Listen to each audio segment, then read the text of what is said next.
On Wednesday, the leaders of 3 political parties represented in Parliament held a historic meeting in Kampala under the umbrella of the Inter-Party Organization for Dialogue, IPOD.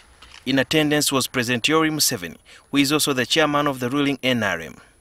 Others were Jimmy Akena, the faction president of the Uganda People's Congress, UPC, Norbert Mao of the Democratic Party, and Asman Basarirwa of Justice Forum, JEMA, and other senior leaders of these parties. Uganda's largest opposition political party, FDC, boycotted the meeting.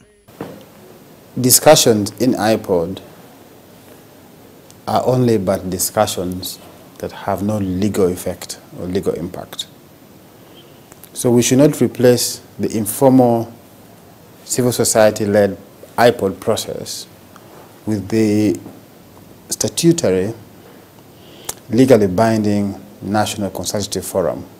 However, another analyst argues that the dialogue inadvertently represented the opposition with something to work with ahead of the 2021 general elections. How he'd like to sit in the audience and see Museveni handing power. That is the most important thing for him. I don't think really that is the most important. It means that those who thought he is likely not to contest now know that he will contest with them come 2021.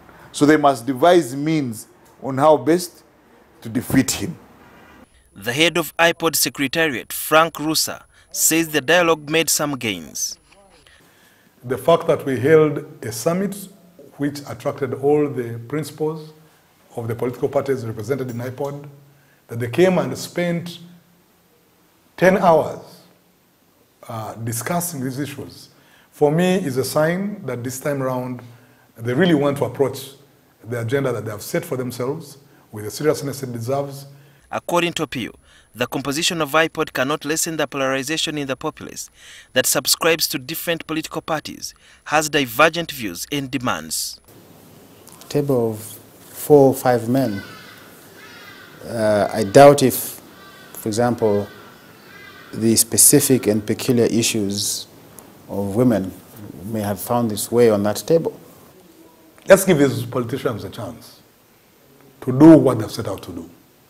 And when the time comes, we'll judge. FDC was not in this dialogue, and it's the biggest opposition party. Don't you think your boat is not well balanced on the waters? And I believe that when we begin discussing the substantive discussion of the agenda items, we shall have FDC back in the room. So then, what needs to be done to have a more meaningful discussion that would act as a precursor of a fairly acceptable outcome of the 2021 general election? The political consensus we need is to go back to what we did in 1994. We don't need parliament. We do not need some cosmetic talks on the lakeside in Menyonyo. What we need is a new constituent assembly.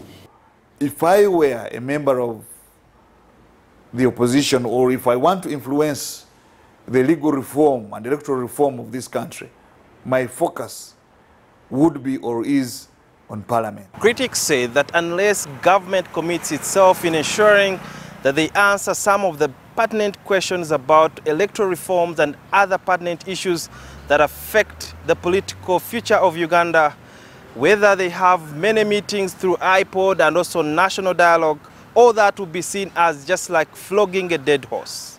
Sudhir Ruhanga, NTV.